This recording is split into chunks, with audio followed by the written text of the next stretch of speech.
হাতে, প্রতিটা শ্বাস নিঃশ্বাস যেই খোদার কুদরতি হাতে। তিনি দ্ব্যর্থহীন ভাষায়, সুস্পষ্ট ভাষায় জানিয়ে দিয়েছেন, হে আমার বান্দা বান্দিরা, তোমরা যেগুলিকে সফলতা মনে করতেছ এগুলি প্রকৃত সফলতা নয়, এগুলি সফলতার নামে ধোঁকা।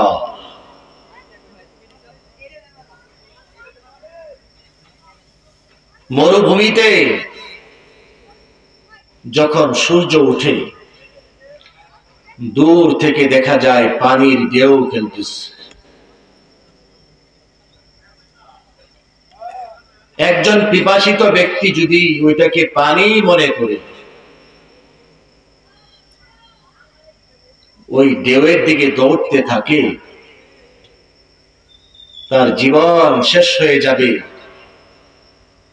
পানির চিহ্নও খুঁজে পাবে না। কথা ঠিক কিনা? তদ্রূপ ভুল পথে, বিপথে যারা শান্তি সফলতা তালাশ করবে, শান্তি আর সফলতা তো দূরের কথা, শান্তি আর সফলতার ঘ্রাণও পাবে না।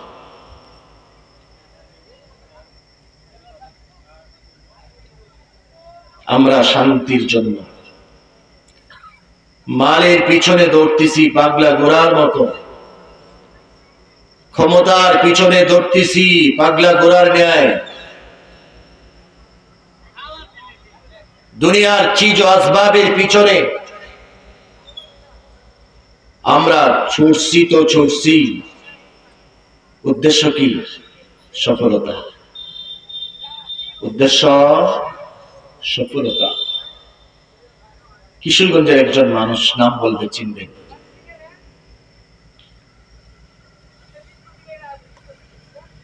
কিশোরগঞ্জের মধ্যে সেরা ধনীদের মধ্যে একজন ছিলেন। উনি মাত্র ৬০-৬২ বছর বয়স বা ৬৫ এরকম ইন্তেকাল করেছেন। ওনার ছেলে দাঁড়িয়ে বলতেছিলেন যে আমার বাবা সারা জীবন কষ্ট করেছেন, এখন বুক করার সময় আসছে, আর তিনি বিদায় নিয়েছেন। কথা বলে হিসকি দিয়ে দিয়ে কাঁদতেছিলেন। বাবার বয়স প্রায় ৬৫ হয়েছিল। যেই ছেলে কথা বলেছিলেন তার বয়স ৫৫ বা ৫৪ বছর বয়সে তিনিও দুনিয়া থেকে বিদায় নিয়েছেন। এই হলো দুনিয়ার হাকিকত।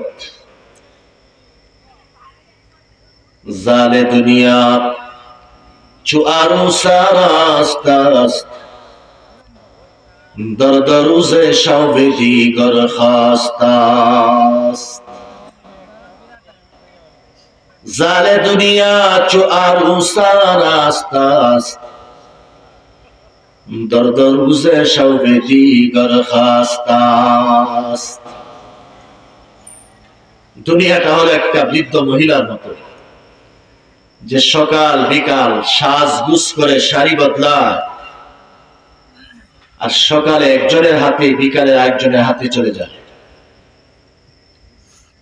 শাড়ি বদলানোর সাথে সাথে তার মালিকও বদলায়, স্বামীও বদলায়। এটা হলো দুনিয়ার হাকিকত। যে দুনিয়ার জন্য সারাটা জীবন কুরবান করে দিয়েছে, মাথার গাম পায়ে ফেলেছে, শরীরে রক্ত পানি করেছে, যখন সেই দুনিয়া বুক করার সময় আসছে, দুনিয়া থেকে বিদায়ের ঘন্টা বেজে গেছে। আমার এক নিকট আত্মীয়, আত্মীয় বলছি আত্মীয় না, আত্মীয় আর আত্মীয়ার মধ্যে পার্থক্য বোঝেন তো নাকি? বুঝেন না?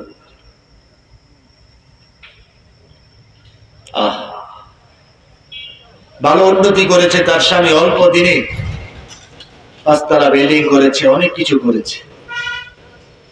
হঠাৎ করে অসুস্থ, আমার সেই আত্মীয় অসুস্থ হয়ে গেছে। ক্যান্সার হয়ে গেছে কিনা সন্দেহ, পুরা সন্দেহ। শুধু কাঁদে আর কাঁদে, মাত্র আমি গড়লাম, বুক করব, ছোট ছোট বাচ্চা শুধু কাঁদে আর কাঁদে। এটা হলো দুনিয়ার হাকিকত। অতএব যেই জিনিসের কোনো গ্যারান্টি নাই, স্থায়িত্ব নাই, এটা সফলতার আসবাব আর মাধ্যম হতে পারে না। রব্বুল আলামিন যিনি সফলতার মালিক, বিফলতার মালিক, তিনি সফলতা কি বিফলতা কি আমাদেরকে জানিয়ে দিয়েছেন। فمن زحزح عن النار وأدخل الجنة فقد فاز وما الحياة الدنيا إلا متاع الغرور। রব্বুল আলামিন সুস্পষ্ট জানিয়ে দিয়েছেন প্রকৃত সফল আর বিফল, কে সফল কে বিফল, কে সাকসেস কে আনসাকসেস, কে কামিয়াব কে নাকাম, এটা দুনিয়ার হায়াতে সাব্যস্ত হবে না, নির্ণয় হবে না, প্রমাণ হবে না। হ্যাঁ, কিয়ামতের ময়দানে রব্বুল আলামিন সফলতা আর বিফলতা সার্টিফিকেট দিবেন। যাকে রব্বুল আলামিন জাহান্নাম থেকে মুক্তি দিবেন, জান্নাতে যাওয়ার অনুমতি দিবেন, সেই সাকসেস, সেই সফল, সেই কামিয়াব। দুনিয়াতে সে কোন স্তরের লোক ছিল? রাজা ছিল নাকি প্রজা ছিল? শিক্ষিত ছিল নাকি অশিক্ষিত ছিল? সম্পদশালী ছিল নাকি দরিদ্র ছিল? ক্ষমতাশালী ছিল নাকি ক্ষমতাশালী ছিল না? এটা দেখার বিষয় না। যে দুনিয়ার হায়াতকে কাজে লাগিয়ে সে জান্নাতে যাওয়ার যোগ্যতা অর্জন করতে পারলো কিনা, জাহান্নাম থেকে বাঁচার ব্যবস্থা করতে পারলো কিনা, সেটা হলো লক্ষণীয়, সেটা হলো দেখার বিষয়।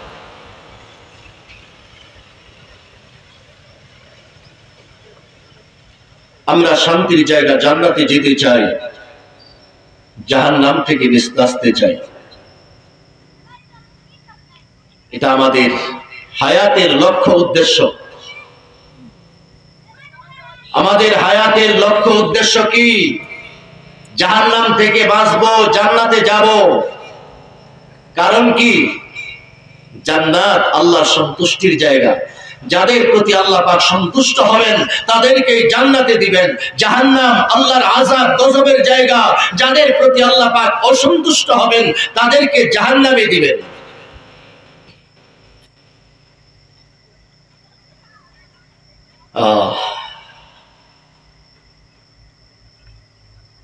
জান্নাত এবং জাহান্নাম দুইটা জায়গা, চিরস্থায়ী। যারা জান্নাতি হবে তারাও চিরকাল জান্নাতে বসবাস করার অনুমতি লাভ করবে, অধিকার লাভ করবে। যারা জাহান্নামী হবে তারা যদি বেঈমান হয়, কাফের হয়, চিরকাল তারা জাহান্নামে থাকবে।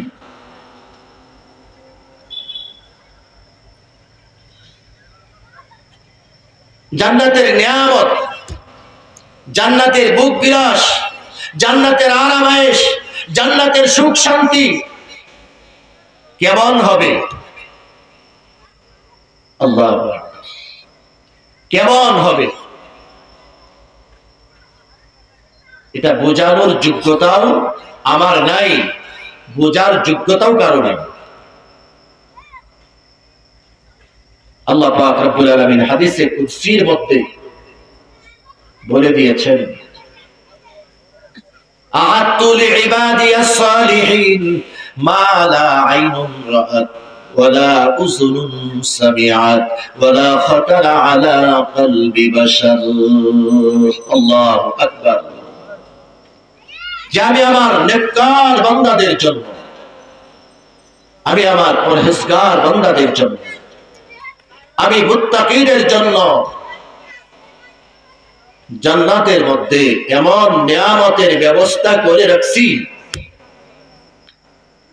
যেটা কোনো চোখ কোনোদিন দেখে নাই, কোনো কান শ্রবণ করে নাই, কোনো অন্তর অনুধাবন করতে পারে নাই। কিভাবে সম্ভব? জান্নাতের একজন রমণীকে যদি কেউ দেখে এই দুনিয়ার চোখে, তার চোখ ফুটে যাবে, ফুটে যাবে। জান্নাতের রমণীরা কেমন হবে?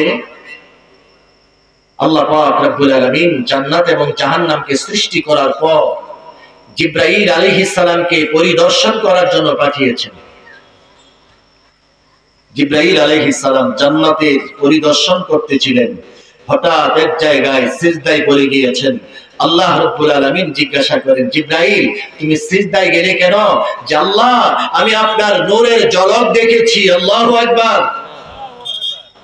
আল্লাহ পাক রব্বুল আলামিন কুদরতি হাসা হাসলেন, বললেন, হে জিবরাইল তুমি জান্নাতের, তুমি আমার নূরের ঝলক দেখো নাই, তুমি আমার জান্নাতি বান্দাদের রমণী, একজন জান্নাতি রমণীর দাঁতের ঝলক দেখেছো, সে তোমাকে দেখে মুস্কি হাসি দিয়েছে। এটা হলো ওই জান্নাতি রমণীর দাঁতের ঝলক। বলেন সুবহানাল্লাহ। কেমন হবে তার রূপ লাবণ্যতা? জিবরাইল কি মাটির সৃষ্টি নাকি? কি বলেন? কি দিয়ে বানাইছেন? আল্লাহ পাক নূর দিয়ে বানিয়েছে।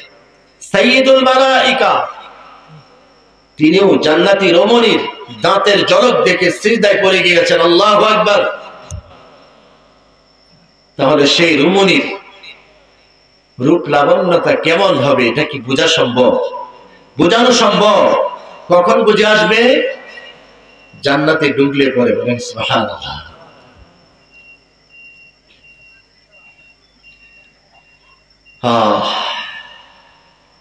সর্বনিম্ন মানের জান্নাতি, তার সম্পর্কে হাদিসে আসছে হযরত মূসা আলাইহিস সালাম আল্লাহকে জিজ্ঞাসা করলেন, আল্লাহ সর্বনিম্ন মানের জান্নাতি কে হবে? তার অবস্থানটা কেমন হবে? সে কি পাবে? আল্লাহ রাব্বুল আলামিন জানাইলেন যে হে মূসা, সর্বশেষ যে ব্যক্তি জান্নাতে যাওয়ার জন্য আসবে তাকে আমি বলবো তুমি জান্নাতে প্রবেশ করো।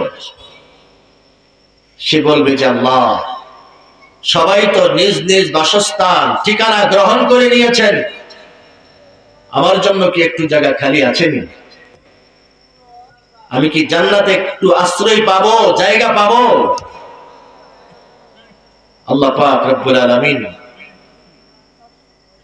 বলবেন যে বান্দা, দুনিয়ার একজন বাদশাহ রাজত্ব সমপরিমাণ যদি তোমাকে জান্নাতে জায়গা দেওয়া হয়, তুমি কি সন্তুষ্ট হবে? বলল আল্লাহ সন্তুষ্ট হব না মানে? আমি সন্তুষ্ট হব, খুশি হয়ে যাব, আল্লাহ আপনার প্রতি সন্তুষ্ট হয়ে যাব। আল্লাহ রাব্বুল আলামিন তাকে জান্নাতে ঢুকাবেন, বলবেন যে দ্বিগুণ দেওয়া হলো তোমাকে। যেটা বলা হয়েছিল একজন বাদশাহ রাজত্ব, বিশাল রাজত্ব পরিমাণ দুনিয়াতে, এর দ্বিগুণ দেওয়া হলো, তুমি কি খুশি? হ্যাঁ আল্লাহ আমি খুশি, অনেক খুশি। আল্লাহ পাক আবার বলবেন যে আরেক গুণ দেওয়া হলো, 3 গুণ, তুমি কি খুশি? যে আল্লাহ আমি অনেক খুশি। যে আরেক গুণ দেওয়া হলো, তুমি কি সন্তুষ্ট? যে আল্লাহ অসন্তুষ্টি বলতে কি বুঝে কি আছে? আমি সন্তুষ্ট না মানে তোমাকে আরেক গুণ দিলাম, 5 গুণ। আল্লাহু আকবার। আমার বান্দা তুমি কি সন্তুষ্ট?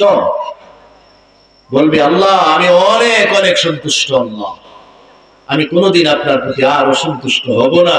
এটুকু পাওয়ার পর তখন আল্লাহ রাব্বুল আলামিন বলবেন, বান্দা তোমাকে যেই পরিমাণ দিয়েছি আরো 10 গুণ বাড়িয়ে দিলাম। বলেন সুবহানাল্লাহ। মুসলিম শরীফের হাদিস। সর্বনিম্ন মানের জান্নাতীর যদি এই অবস্থা হয়, সর্বোচ্চ জান্নাতি যারা হবে, আল্লাহু আকবার, তাদের সফলতার কথা কি বলে শেষ করা যাবে? বোঝা সম্ভব? বোঝানো সম্ভব?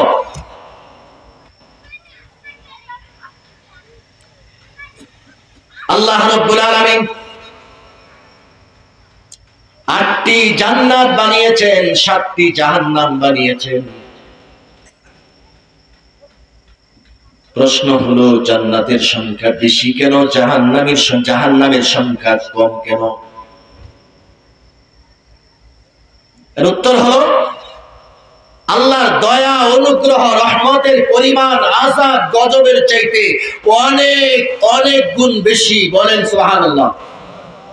এই জন্য সংক্ষিপ্ত কথা, সংক্ষিপ্ত জবাব,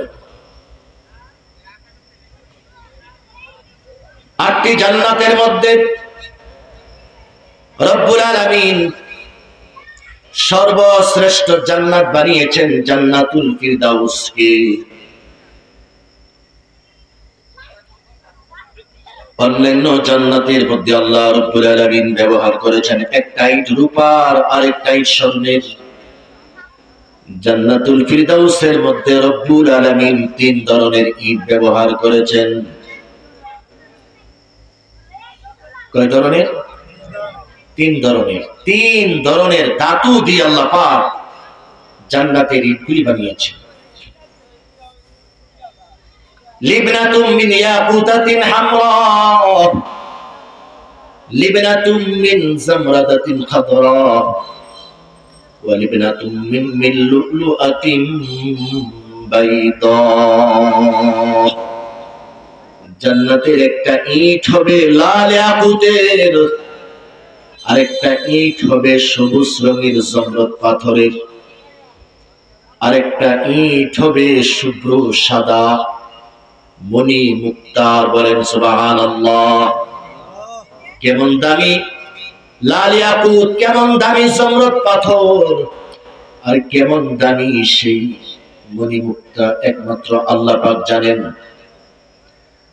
হাশিশুহা জাফরান, যার গাছগুলি হবে জাফরানের, ওয়া মিলাতুহাল মিস্ক, যার মধ্যে আল্লাহ রাব্বুল আলামিন মাল মশলা ব্যবহার করবেন ইটকে জোড়া লাগানোর জন্য। দুনিয়াতে আমরা ব্যবহার করি বালু আর সিমেন্ট, রব্বুল আলামিন জান্নাতের ইটগুলিকে জোড়া লাগানোর জন্য ব্যবহার করবেন মেশক আম্বর, জান্নাতি মেশক আম্বর। 1 ফুটা জান্নাতি মেশক আম্বর যদি দুনিয়াতে ফেলে দেওয়া হয়, সারা দুনিয়ার মানুষ শুকরানে বেহুশ হয়ে যাবে। সুবহানাল্লাহর কাছ থেকে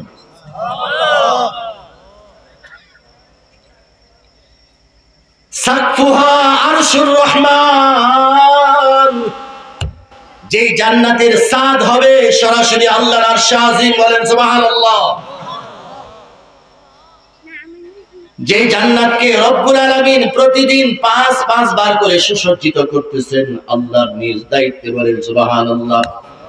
আল্লাহ রাব্বুল আলামিন জান্নাতুল ফিরদাউসকে সম্বোধন করে বলেন, ইজদাদি হুসনাল লিআউলিয়াই ওয়াজদাদি তাইয়িবান লিআউলিয়াই।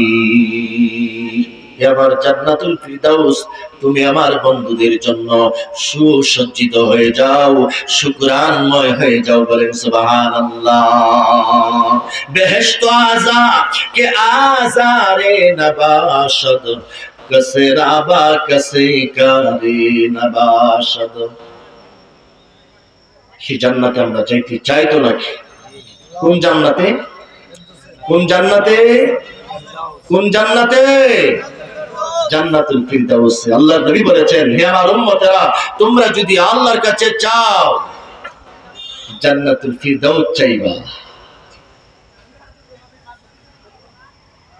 এখন জান্নাতুল ফিরদাউসে আমরা যাইতে রাজি আছি, কিভাবে যাব?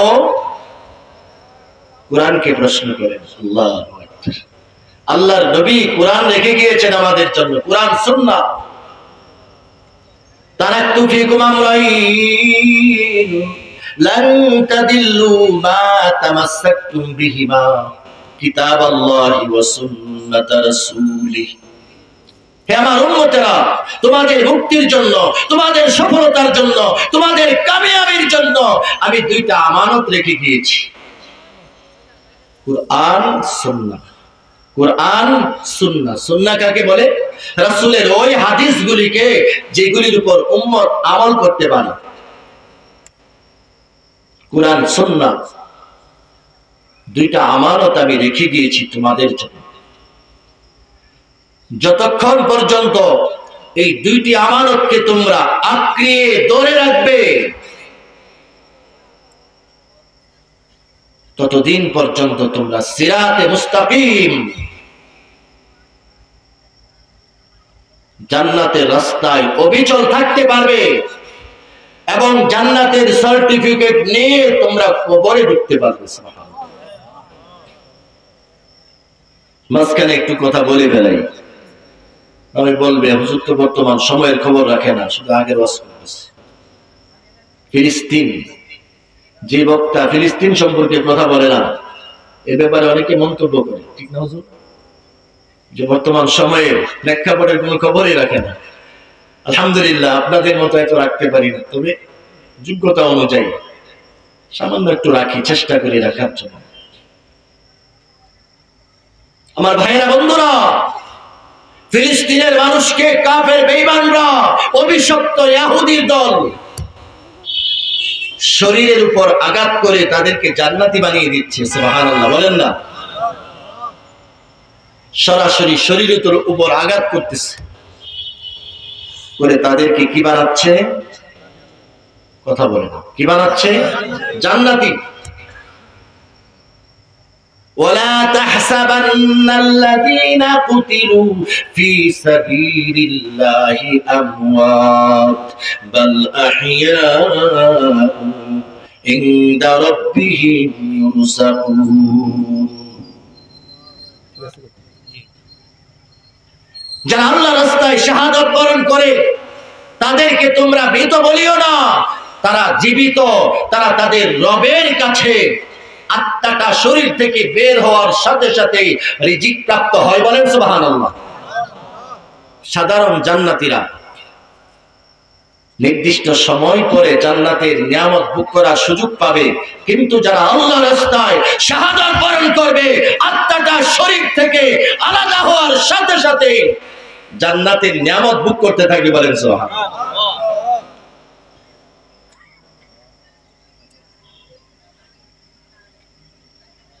রাসূলের কলিজার টুকরা সাহাবী হযরত উসমান গনি রাদিয়াল্লাহু তাআলা আনহু,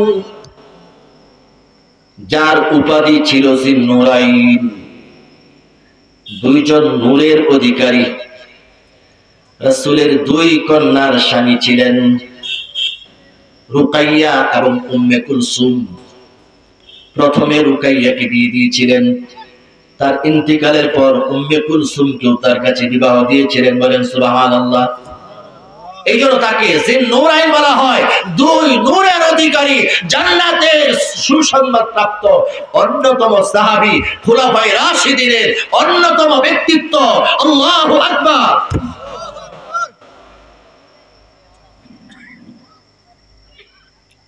এই কুলাঙ্গার ইহুদির বাচ্চারা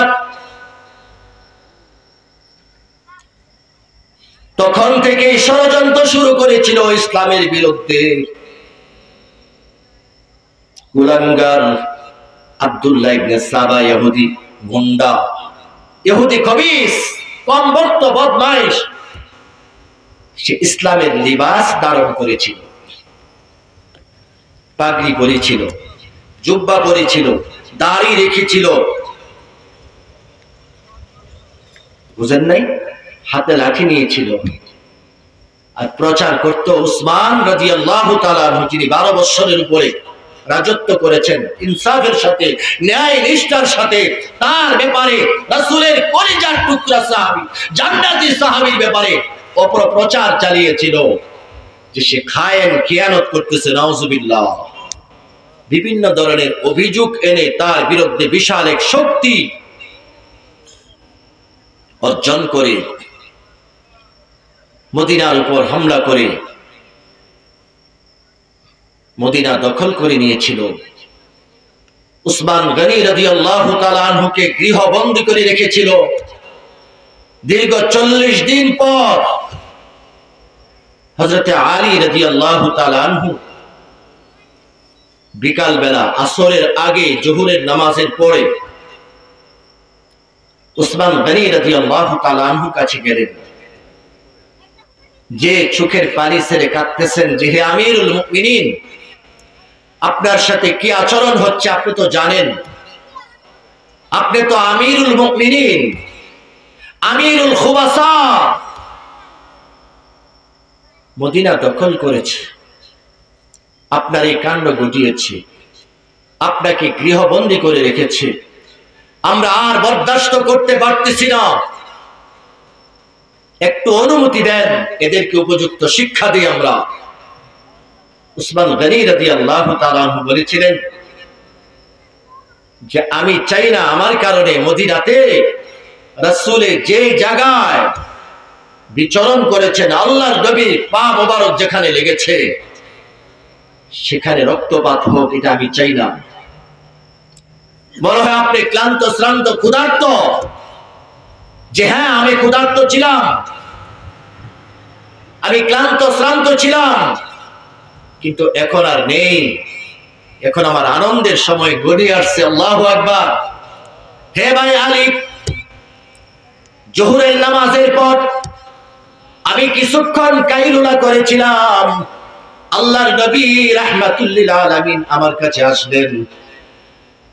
আল্লাহর নবী হাসতেছিলেন, চেহারা উজ্জ্বল, আমাকে বুকে জড়াইয়া নিলেন, বললেন হে উসমান, তোমার জন্য দুইটা অপশন আছে, তোমাকে দুইটা সুযোগ দেওয়া হয়েছে, আল্লাহর পক্ষ থেকে তোমাকে দুইটা সুযোগ দেওয়া হয়েছে।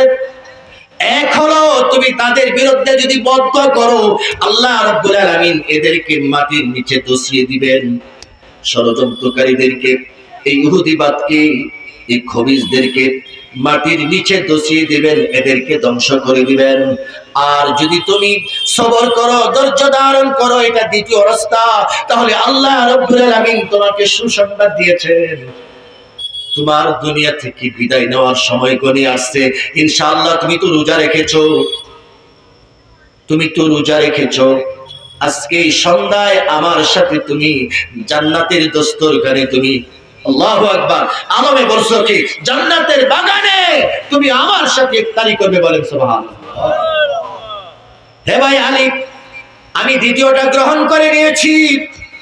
আল্লাহর নবী আমাকে জড়িয়ে ধরে কপালে চুমু খাইলেন। হে উসমান, আমি খুশি হয়েছি, এটাই আমার মনের চাহিদা ছিল, এটা আমি চেয়েছিলাম। আল্লাহু আকবার। ইহুদি গুন্ডারা অনেক আগে থেকে ইসলামের বিরুদ্ধে ষড়যন্ত্র করে আসছে, ইসলামের বিরুদ্ধে, ইসলামের সুরত ধারণ করে ষড়যন্ত্র করে আসছে। এখনো আল্লাহর জমিনে হাজারো হাজার সুরতধারী, সুরত ধরে ইসলামের সুরত ধারণ করে, পাগড়ি পরে, জুব্বা পরে, হাতে লাঠি নিয়ে তারা মানুষকে গুমরা করার জন্য, পথভ্রষ্ট করার জন্য উঠে পড়ে লেগেছে।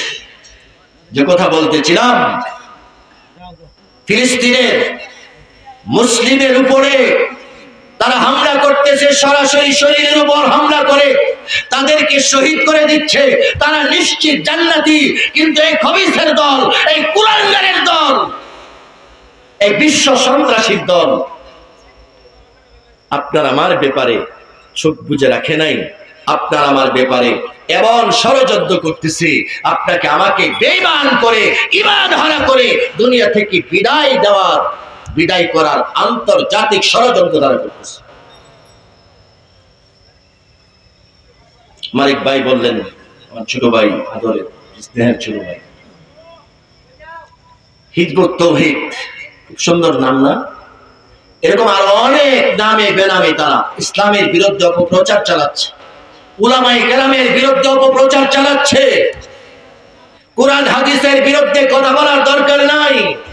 উলামাদের সম্পর্কে সমাজের মধ্যে যদি বিরূপ একটা প্রভাব সৃষ্টি করা যায়, উলামাদের ব্যাপারে যদি ঘৃণা সৃষ্টি করা যায়, তাহলে জনসাধারণকে এমনিতে কোরআন হাদিস থেকে বিচ্ছিন্ন করা যাবে, এমনি বিচ্ছিন্ন হয়ে যাবে। আমরা জনসাধারণ কোরআন হাদিস বুঝিনি, কি বলেন? বুঝিনি। কার মাধ্যমে বুঝবো? উলামায়ে কেরামের মাধ্যমে। অতএব উলামায়ে কেরামের ব্যাপারে যদি সমাজের মধ্যে বিভ্রান্তি ছড়ানো যায়, কুৎসা রটানো যায়, তাহলে উলামায়ে কেরাম থেকে যখন জনসাধারণ মুখ ফিরিয়ে নেবে, কোরআন হাদিস থেকে এমনি বিচ্ছিন্ন হয়ে যাবে, তারা গোমরা পথভ্রষ্ট হয়ে জাহান্নামের খড়ি লাকড়ি হয়ে যাবে। বর্তমান সময়ে একটা শ্রেণী আমাদের মধ্যে আছে, দুঃখের বিষয়, উলামায়ে কেরাম সম্পর্কে মন্তব্য করে, উলামায়ে কেরাম সম্পর্কে গাল মন্দ করে। জেনে রাখেন, কোন ইমানদার যদি কোন হাক্কানি উলামাদের ব্যাপারে, হাক্কানি আলেমের ব্যাপারে মন্তব্য করে, গাল মন্তব্য করে, গালাগালি করে, আল্লাহর কসম সে ঈমান নিয়ে কবরে যাইতে পারবে না, পারবে না। সাবধান, সাবধানে মুখ খুলবো। কার ব্যাপারে মুখ খুলতেছি? যারা আল্লাহর নবীর উত্তরাধিকারী। আপনি শেষ রাত্রে ঘুমান, যারা শেষ রাত্রে ঠান্ডা পানি দিয়ে ওযু করে, তাহাজ্জুদ পড়ে, সারা রাত নামাজ পড়ে, আপনার জন্য চোখের পানি দিয়ে কাঁদে, তাদের জন্য, তাদের ব্যাপারে কুৎসা রটান, তাদের ব্যাপারে বদনাম, তাদেরকে গালমন্দ করেন, লক্ষণ ভালো না। কি ভালো না? লক্ষণ ভালো না। সাবধান। উলামায়ে কেরামের সাথে আমরা লেগে থাকবো তো ইনশাআল্লাহ। রাজি আছি তো? আমার ভাইয়েরা, বন্ধুরা, আমরা শান্তি চাই, সফলতা চাই। শান্তি সফলতার জন্য জান্নাতুল ফিরদাউসে যাইতে চাই। কথা ঠিক কিনা? কিভাবে যাবো জান্নাতুল ফিরদাউস? আমি সর্বোচ্চ জান্নাত, সর্বশ্রেষ্ঠ জান্নাত, জান্নাতুল ফিরদাউসের উত্তরাধিকারী হতে চাই, মালিক হতে চাই। এই জন্য কার কাছে জিজ্ঞাসা করব? আপনি কোরআনকে জিজ্ঞাসা করে, কোরআন, আমি জান্নাতুল ফিরদাউসে যাইতে চাই। কোরআন সুস্পষ্ট ভাষায় আপনাকে জানিয়ে দিচ্ছে, ইন্নাল্লাযীনা আমানু ওয়া আমিলুস সালিহাতি কানাত লাহুম জান্নাতুল ফিরদাউসি নুজুলা।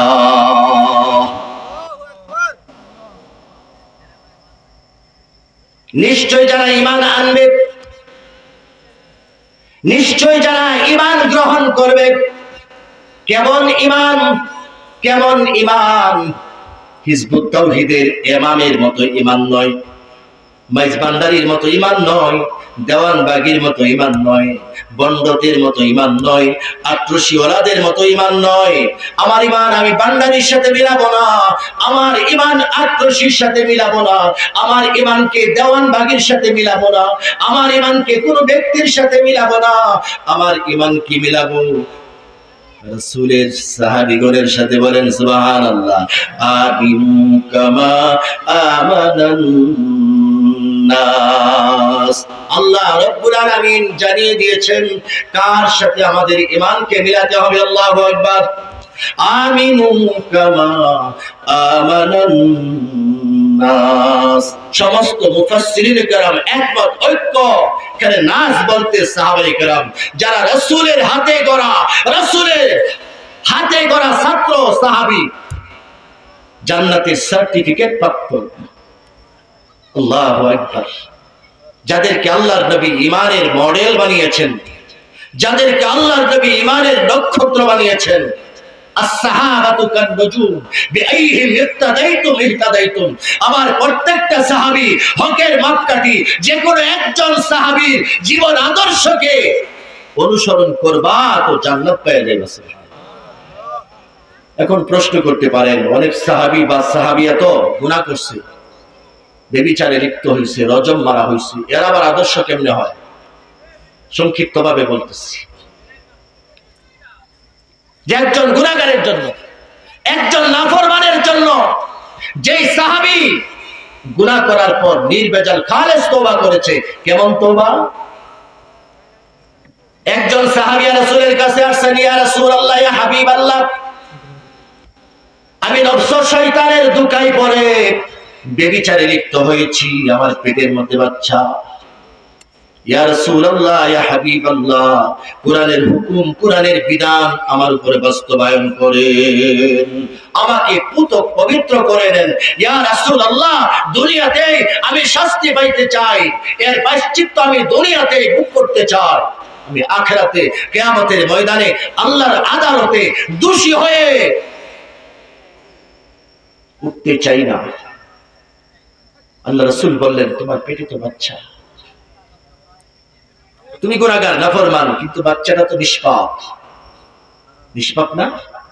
যাও, চলে যাও, তোমার বাচ্চা যখন হবে তারপরে আসো।